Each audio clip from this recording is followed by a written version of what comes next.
Hello mga angkol, mag-check tayo ng brake ng ating Hilux mga angkol.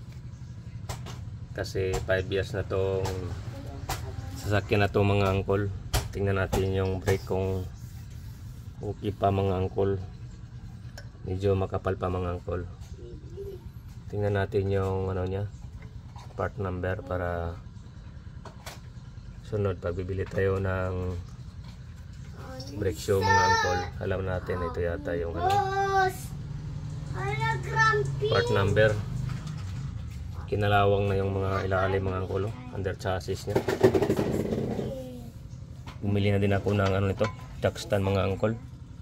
Mura lang to mga angkol, dalawang ano, pares 19 mga angkol. Tapos may discount.